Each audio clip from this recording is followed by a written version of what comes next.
Hello everyone, আমি doctor Gautam বিশ্বাস। আজকে আমরা যে টপিক নিয়ে আলোচনা করব সেটা হচ্ছে ডেঙ্গি ফিভার বা ডেঙ্গু জ্বর।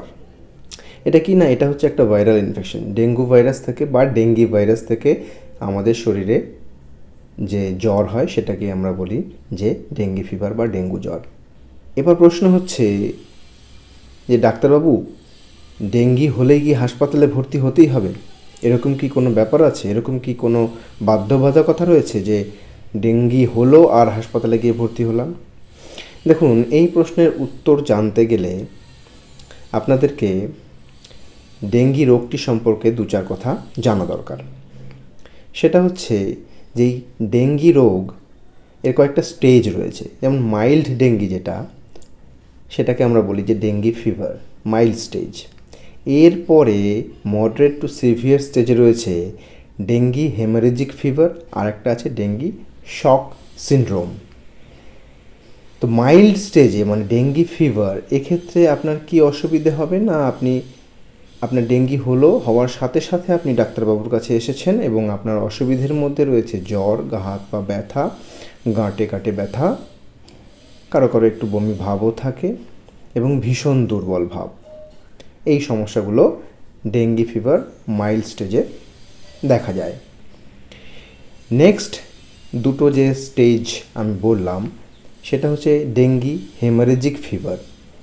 ডেঙ্গি হেমারেজিক ফিভারে কি না, আপনার এই যে ডেঙ্গি ফিভারে যে সমস্যাগুলো বললাম সেগুলো তো থাকবেই, তার সাথে আপনার শরীরের বিভিন্ন জায়গা থেকে ব্লিডিং ম্যানিফেস্টেশনস দেখা দিতে পারে। যেমন ধরুন, আপনার দাঁতের মাড়ি থেকে একটু রক্ত বেরোচ্ছে বা আপনার পেচ্ছাপে রক্ত আসছে, এই জিনিসগুলো, বা অন্য কোথাও থেকে হালকা ব্লাড বেরোচ্ছে, সেটা পায়খানার রাস্তায় হতে পারে। ব্লিডিং ম্যানিফেস্টেশনস যখন দেখা যাবে তখন সেটাকে আমরা বলবো যে ডেঙ্গি হেমারেজিক ফিভার। এবার চলে আসি যে ডেঙ্গি শক সিনড্রোম, এই ব্যাপারটা কি। ডেঙ্গি শক সিনড্রোমে যেটা হয় যে শরীরের মধ্যে ইনফ্লামেশন বা ডেঙ্গি ভাইরাসের আক্রমণ ক্ষমতা আরও বেড়ে যায় এবং বেড়ে গিয়ে আমাদের শরীরের বিভিন্ন জায়গায় ড্যামেজ করতে থাকে। আমাদের যে ভেসেলস রয়েছে, শিরা উপশিরা যেগুলো রয়েছে বা ধমনী রয়েছে, সেগুলোকে ড্যামেজ করে এবং কি হয় না, আমাদের ব্লাড ভেসেলস থেকে তরল পদার্থ আমাদের সেলসের মধ্যে উজিং হয়, মানে বেরিয়ে আসে ব্লাড ভেসেলস থেকে ইন্টারস্টিশিয়াল স্পেস, মানে দুটো সেলের মাঝখানে বা বডি ক্যাভিটিতে। তখন কি হয় না, আমাদের ব্লাড ভলিউম রিলেটিভলি কমে যায় এবং আমাদের ব্লাড প্রেশার কমে যায়।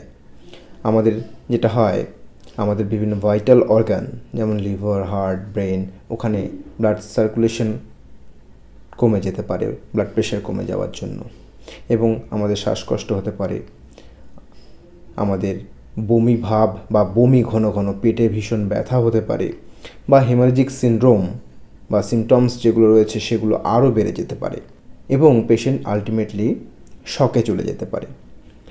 মানে হাইপোটেনশন হয়ে গেল, ভাইটাল অর্গানে ব্লাড সার্কুলেশন কমে গেল, পেশেন্ট আরও খারাপ হয়ে গেল। তো এই যে তিনটে পার্ট আমরা আলোচনা করলাম, যে mild dengue fever, dengue hemorrhagic fever এবং ডেঙ্গি শক সিনড্রোম, এই তিনটের মধ্যে যদি আপনার প্রথমটি মানে মাইল্ড ডেঙ্গি ফিভার, এই স্টেজে যদি আপনি ডাক্তারবাবুর কাছে প্রেজেন্ট করেন, তাহলে কিন্তু আপনাকে ডেঙ্গি হলো মানেই হাসপাতালে ভর্তি হতে হবে এরকমটা নয়। বাড়িতে ওষুধ খেয়ে এবং ডাক্তারবাবুর অ্যাডভাইস বা পরামর্শ সঠিকভাবে মেনে চললে বেশিরভাগ ক্ষেত্রে আপনার শরীরের উন্নতি হবে এবং ডাক্তারবাবু আপনাকে জানিয়ে দেবেন যে এরকম এরকম যদি কিছু ওয়ার্নিং সাইন্স অ্যান্ড সিমটমস আপনার মধ্যে প্রকাশ পায়, যেগুলো জাস্ট আমরা আলোচনা করলাম ডেঙ্গি হেমারেজিক ফিভার অ্যান্ড শক সিনড্রোমের ক্ষেত্রে, তখন হাসপাতালে যেতে হয়। তাহলে যদি আপনি মাইল্ড স্টেজে থাকেন তাহলে বাড়িতে ওষুধ খাবেন, জল খাবেন বেশি করে, রেস্ট নেবেন, এবং যদি আপনার মধ্যে warning science and symptoms appear করে তখন আপনি হাসপাতালের এমার্জেন্সিতে গিয়ে ভর্তি হবেন। তাহলে আশা করছি যে আপনাদের যে প্রশ্ন যে ডেঙ্গি হলো মানেই হাসপাতালে ভর্তি, এরকম কিন্তু নয়। অনেকে চায় যে না ঠিক আছে আমি বাড়িতে থাকবো না, হাসপাতালে ভর্তি হব, সেটা আলাদা ব্যাপার।